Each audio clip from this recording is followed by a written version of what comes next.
মামা যাবেন আপনি? হ্যাঁ আপা, কই যাবেন? এই যে সামনে একটা প্রাইভেট ইউনিভার্সিটি আছে ওইটাতে যাবো। আপনি না চিনলে আমি চিনাই নিয়ে যাবো। আমার পরীক্ষা তো মামা একটু চালু যাইতে হবে। আরে আপা, আপনি কি কইতাছেন? আমি নিজে ওই ইউনিভার্সিটির স্টুডেন্ট। আপনি বহেন, আপনার আমি শর্টকাটে লয়ে যাইতাছি। পরীক্ষার আগে আগে যাবেন গা, বহেন। আপনি মামা প্রাইভেট ইউনিভার্সিটির স্টুডেন্ট হয়ে রিক্সা চালাইতেছেন? আপনি মনে হয় ফেল করছিলেন তাই না? ফেল করছি মানে?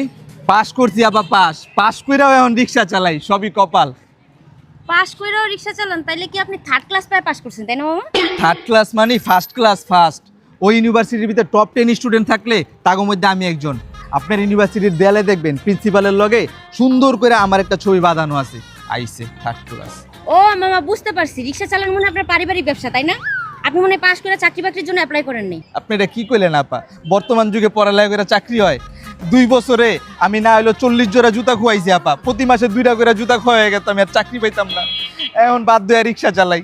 ফার্স্ট ক্লাস পায় মামা আপনার এই অবস্থা, আমি আর পরীক্ষা দিয়ে কি করব? আমার এমনিতেই প্রত্যেক সেমিস্টারে মামা একটা দুইটা রিটেক থাকে। ফাইনাল আমি প্রিপারেশন অনেক ভালো নিচ্ছি, টাইনা টাইনা সেকেন্ড ক্লাস পাইলেও পাইতে পারি। অনেক সন্দেহ মামা। পরীক্ষা আমি দিমু না, বাসায় গিয়ে টিকটক করে গিয়ে এটাই কাজে দিব। থাকেন আপনি, আমি জায়গা। ঠিকই আছে আপা, পরীক্ষা দিয়ে কি করবেন? আগে শুনতাম পড়ালেখা করে যে গাড়ি ঘোড়া চড়েছে, আর এখন পড়ালেখা করে যে গাড়ি ঘোড়া চালাইছে।